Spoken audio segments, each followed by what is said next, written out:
Hi everyone, this is Shrija. Welcome to Skin Real, where I talk all things skincare. So if you like skincare related content, then make sure that you're subscribed. Likewise, you can also follow me on Instagram, where I post more regularly. So recently I have been doing this retinoid update on my Instagram, where I'm sharing my retinoid journey weekly. And I'm getting a lot of questions from you guys regarding the kind of routine that one should follow, or even few tips and tricks that can help ease the purge of retinoid. So this video is exactly about that. Today I'm going to share 5 tips that will help you if you're planning to start your retinoid journey, or even if you're on one. Incorporating these tips can actually really help strengthen your skin barrier and help ease the irritation that comes with using any vitamin A derivative. So starting with tip number 1, choose the correct form of vitamin A. Now when it comes to starting your retinoid journey, there are different versions of retinoid available in the market. From retinol palmitate, which is the weakest version, to retinol, to isotretinoin, to Tazred, to adapalene, and so on. You can also refer to this chart that I have posted on Instagram, and I have also done a separate video on different versions of retinoid that is also linked in my description below, so feel free to check that out. Now, starting with the correct form of retinoid is extremely important, because if you have sensitive skin, starting with something as strong as a prescription retinoid can really backfire. So I recommend that you start with something that is available over the counter, retinol serums, or even retinol palmitate if your skin is really sensitive. Always keep in mind your skin type while looking at retinol formulas, because there are certain formulas that are better suited for oily skin types, and there are certain formulas that are better suited for mature skin or for dry skin types. When it comes to OTC products, I personally prefer retinol serums over retinol creams, because I have tried both the versions, and for me personally, the retinol serums worked in a better way as compared to the cream. However, I have a friend who has dry skin and she prefers retinol creams. So keep in mind your individual skin type, your individual skin concern before choosing the type of retinoid for your skin type. Do not just jump on the retinoid bandwagon because everyone is doing so. Just analyze your skin. Do you even need a retinoid? What kind of retinoids are available in the market? Which product you will benefit from? If your skin is resilient, should you directly just get a prescription one? Like, these are certain factors that you should keep in mind while choosing the type of retinoid for your skin type. Moving on to the point number 2, and that is having a basic routine set in place. This is so important, you guys. You need to prepare your skin before starting your retinoid journey.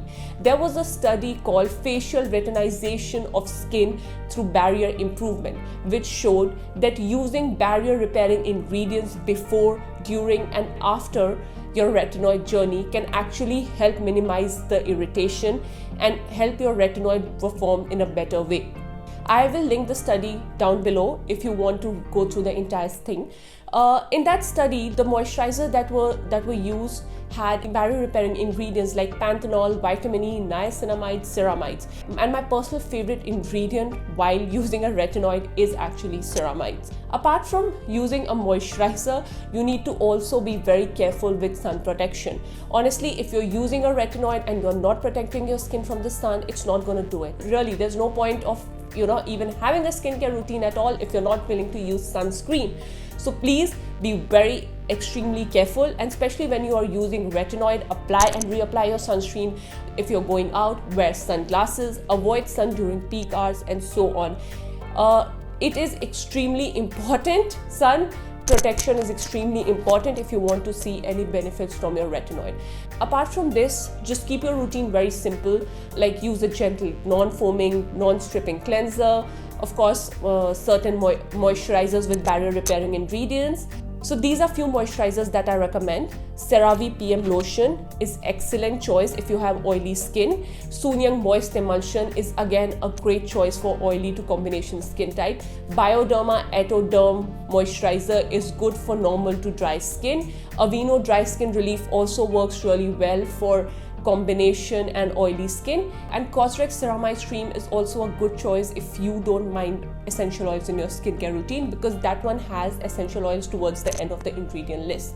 So yeah, that is it. Like, you really don't need to have a 10-step very elaborate skincare routine when you're starting your retinoid journey.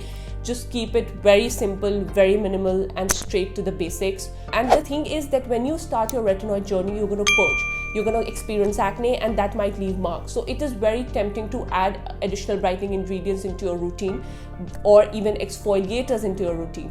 But I'm telling you right now, refrain from doing so. At least for 3 to 4 months, just don't add any other actives into your skincare routine. Let the retinoid do its job. The third tip that I want to share with you guys is the way you apply your retinoids. So I see a lot of people. So I saw this post on Reddit wherein a girl was using touted, which by the way is a prescription retinoid, on her damp skin. And she was very pleased with the results.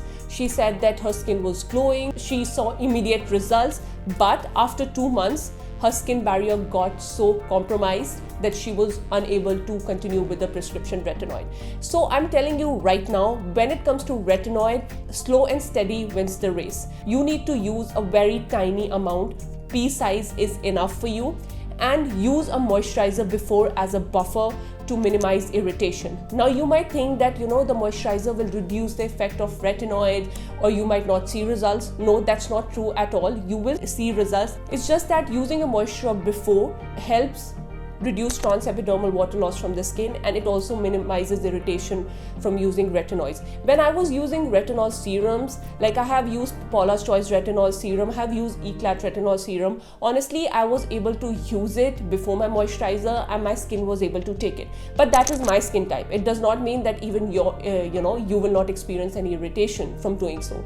But when I jumped onto the prescription retinoid, I cleansed my face, I used a moisturizer, I then waited for 30 minutes and then applied my retinoid, and I only applied pea size. With serums you can go for 1 to 2 pumps, and that would be enough.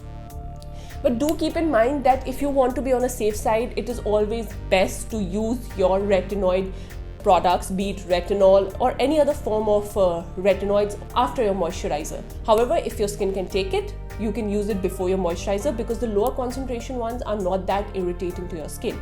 See, you need to understand, it is the retinoic acid that works in our skin, and the retinol actually gets converted into retinoic acid in our skin, and the conversion process takes 2 steps, and there's a loss of potency in each step. Whereas with prescription retinoid, you are straight up applying retinoid acid, so that's the reason it is always best to buffer it up with a moisturizer.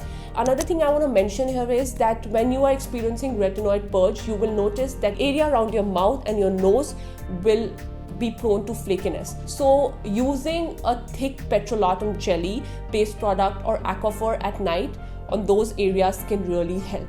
I personally do that and it has really helped me. So if you're using a prescription retinoid, you can try this out. The fourth tip that I want to share with you guys is that you need to be patient and consistent to see results. It's not an overnight process, and it can differ for each individual depending upon your skin concern and your skin type. You might start to see results from using retinoid within 2 to 3 weeks, but then to get the full effects, you might even have to wait till 6 months. There is no guarantee that the purge will end in 2 to 3 months. So, you have to analyze and assess your individual skin type. I personally kept like a weekly journal wherein I click pictures weekly to help track my retinoid journey. So because that is really helpful. We often forget how our skin looks, and then we end up thinking that, oh, we are not making any progress. But keeping a track with the use of pictures can really help.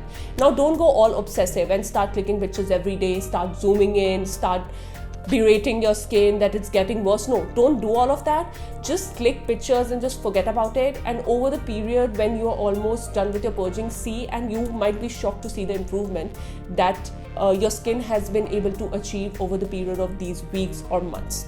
So moving on to the last tip that I want to share with you guys, and this is really important. You might think it's stupid, but I'm telling you it is really important.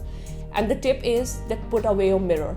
Really, to put away your magnifying mirrors, because it's really going to make you obsessive and you're going to get in you will get caught up in this negative cycle of low self-esteem. You will start talking negative. There is really a mind-body connection, and if you keep telling yourself that your skin is not at its best, you will compare yourself to other people on Instagram, that definitely has an impact. It will increase your stress levels, and we all know that increase in stress levels is directly related to increase in acne. So really there's no need for you to go through all that process. I personally, when I started my retinoid, I just used to look at myself once or twice when I was doing my skincare routine. I just removed. I anyway don't like those horrible magnifying mirrors, because honestly no one is going to look at your skin in that way in real world. Our acne or any other skin problem appears worse to us in our own eyes, and it is really true. So don't just become obsessive. Have patience. Don't avoid looking into the mirror as much as you can. Once or twice is enough. There is a thin line between being sane and being obsessive, so just don't become obsessive. That's what I'm trying to say. With retinoid, it gets worse before it gets better, but that's the process, and unfortunately nobody can escape it.